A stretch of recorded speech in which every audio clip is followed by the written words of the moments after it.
good, ladies and gentlemen? It's your boys from Off the Tap. I'm Skinny Jeans. I'm Ted the Tank. And this is our special guest, John Goss. Real quick, he's our Edmund Fitzgerald expert, but before we get to the beer, hit us up on our social media. Facebook, Off the Tap. Instagram, Off the Tap 2018. Twitter is Off the Tap too. And any craft beer cocktails you want me to do on Friday or any craft beers you want us to review, email them to us at offthetapgb2018@gmail.com. First things first, shout out to Jason Lolleman. He's the one that basically paid for our microphone that we've been using for the last few months. I told him I'd shout him out when we got to his favorite craft beer ever. And a little backstory behind that is he won our fantasy hockey league and didn't realize we were playing for money until I told him that he had won. Told me to just put all the proceeds towards Off the Tap. So, big shout out to him. I'll be seeing him this weekend because it is Edmund Fitzgerald Day on Sunday, November 10th. Let's get it going! Yes, let's get it going. So basically, He's just slamming his beer. It's not a review. you're gonna have to crack open another one. So basically, Edmund Fitzgerald, we'll get to the story. That's why we have John on this week. We just basically use this as an excuse to have a gigantic party and get extremely drunk.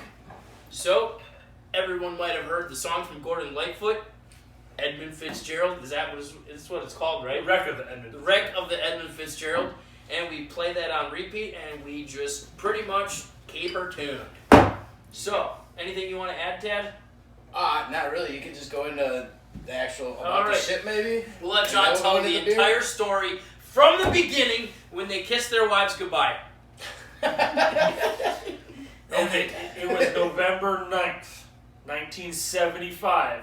that Edmund Fitzgerald left port transporting a load of iron ore. The story goes that it got out as far as Whitefish Point. It's just a little north of Whitefish Point in Michigan. And a very rogue storm developed and pretty much took that entire ship and split it in half. That's the story. There's a lot of variations with the story. Unfortunately, 29 people perished. Everybody on board died. It was a very tragic thing. It was one of the biggest wrecks of any kind of marine. Like Great Lakes. Yeah, Great Lakes wrecks. It was probably one of the biggest. I mean, it was a big deal back then because it just disappeared. Nobody saw it. They just heard the distress calls and it went down. So every November 10th, we just get some Edmund Fitzgerald beer and we celebrate. Now, the way that came about is my brother lived in Milwaukee and he had some friends. They knew about the beer, so they're like, all right, let's get some beer. November 10th, happy Edmund Fitzgerald Day. They would celebrate, have some beers and play the song and all that kind of stuff. And it just, Louis brought it up there from Milwaukee and we just kind of embraced it. We've made beer during the day. We've done t-shirts. Last year we did t-shirts. I think we made beef jerky last year. We too, did make beef jerky. Yep, we did. We did that.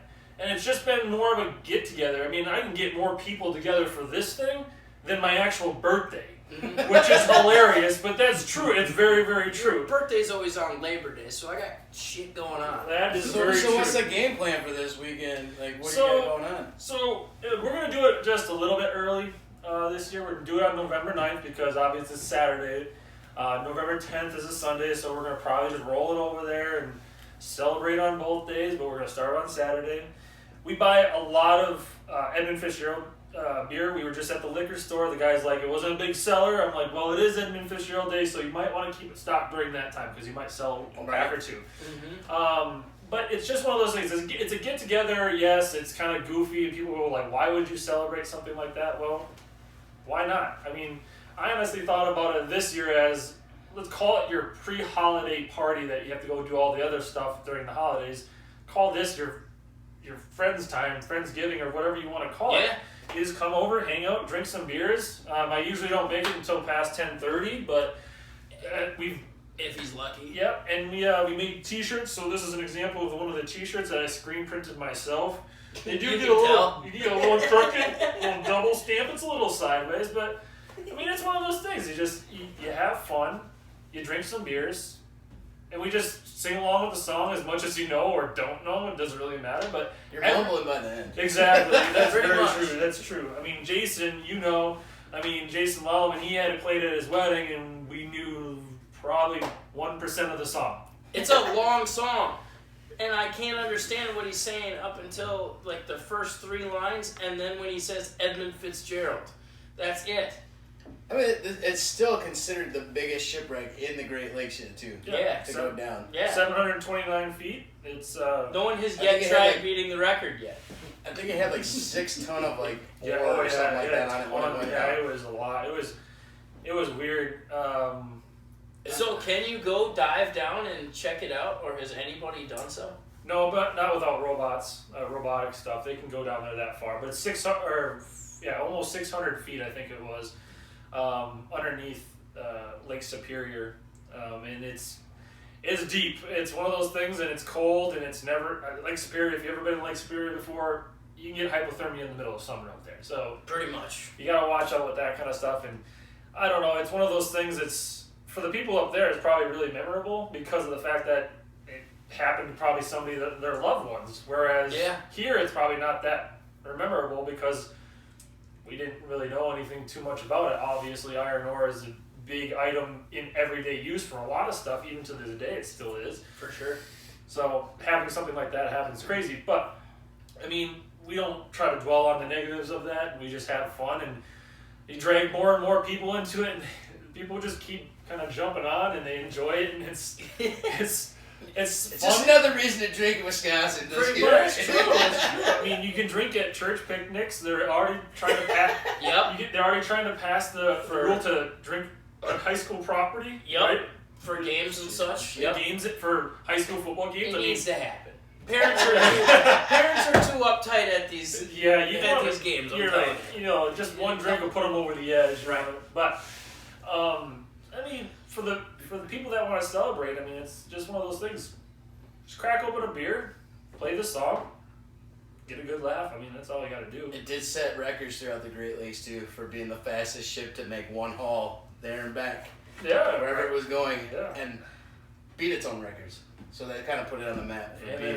it put itself off the map. Yeah, definitely. Literally. Right off the map. Literally. The beer itself, I don't know if you guys want to go into that right now. Just the Well, taste of it. real quick, I was going to hit the brewery. Don't have a ton about it because we knew we were going to talk a lot about the story of the Edmund Fitz. Great Lakes Brewing Company opened up in 1988 in Cleveland, Ohio.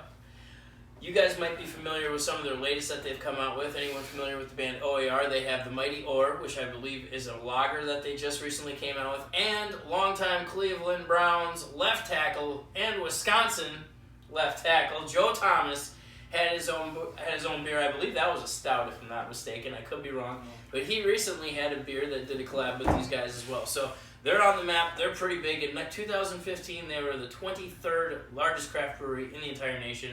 Couldn't find any updated list as of right now. Usually we get to that towards the end of the year, so. Little fun fact about the brewery itself is that I follow them on the social medias and all that kind of stuff, and they actually celebrate a Christmas ale every year. They have people come in, they have lines out the door, and people come in for the Christmas ale every single year. It's really crazy. Like, I watch it on their Instagram channel and stuff, and people line up for this stuff. It's hilarious. It's the coolest thing I've ever seen. I wouldn't mind going to do something like that one of these years, but they sell out of that stuff really fast. I've stood in line in the freezing cold for much less than a beer. Yeah, that's true. That's true. We sit in like freezing cold garage for Edmund Fitzgerald Day, so Yeah, that's pretty much what you do. pretty much. All right, let's get into the brew. All right, it's a porter. It has roasted barley, bitter sweetness, coffee notes, and chocolate notes. Just like any basic. I don't think they're trying to go overboard with it. And I really feel like they just wanted a dark beer because it's kind of a dark story behind it, you know? Like, people died. So, on a dark, stormy night. Like, Yeah, so why wouldn't you make a dark beer? And it's kind of that time of season when the stuff Absolutely. did happen. So, with that, let's give it a whirl. all right. Anything on the ABV? I mean, you can just keep drinking beers. Anything on the ABV or the IBUs? It's a 6.0 ABV and a 36 IBUs. Okay, so it's not as bitter as I thought it was going to be, considering it was chocolatey. And coffee. All right, Cheers. cheers. For chugging?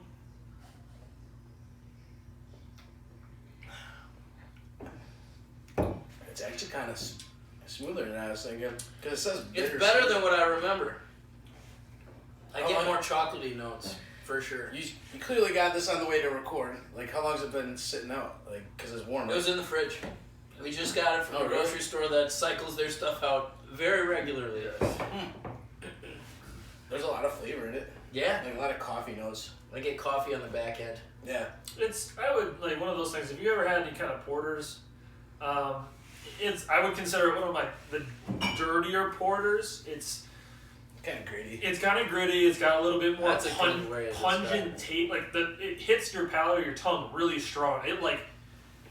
You get more of the bitter than the sweet. Exactly. You know, the bitterness is there, but sometimes you get some porters that are really nice and smooth and they just kind of roll, and you feel like you can keep drinking. This one, you kind of take a breath in between drinks, and it's a good beer. It's just it reminds me of drinking a cold brew coffee. Yeah. Especially at the end. I feel like I need to go brush my teeth, and I'm gonna be able to. You're so basic. Yeah. The least they could have done was put a little caffeine in this bitch for us. You know what I mean? Right. Drinkability. I'm gonna say intermediate. I'm gonna say intermediate to expert level as far as a porter goes, because of how bitter it is and how pungent of a coffee taste it has on the back end.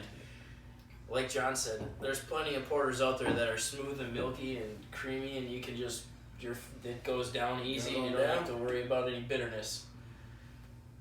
I don't have anything else. I think I'm good. You got anything else to close out the day itself, maybe? Yeah. Do you want to give everyone your address and time that they should be on Saturday? Hey, more the merrier. Like with all their Instagram posts and everything like that, Twitter, get their handle. Send us your wishes on Facebook about Edmund Fitzgerald, what you're doing. If it's not just Edmund Fitzgerald Porter, send us pictures of your party. If it's get an Edmund IG going for Edmund Fitzgerald. Edmund Fitzgerald Day. That'd be hilarious. We'll have to get on live stream it. Yeah. The whole we'll thing. have to get on some live streams this weekend and do like a hashtag Edmund Fitz. Get that trending on Twitter. Edmund Fitzchug. Absolutely. We'll do an Edmund Fitzchug. All right, ladies and gentlemen, I'm Skinny Jeans. I'm Ted the Tank. I'm John Goss. Keep her tuned.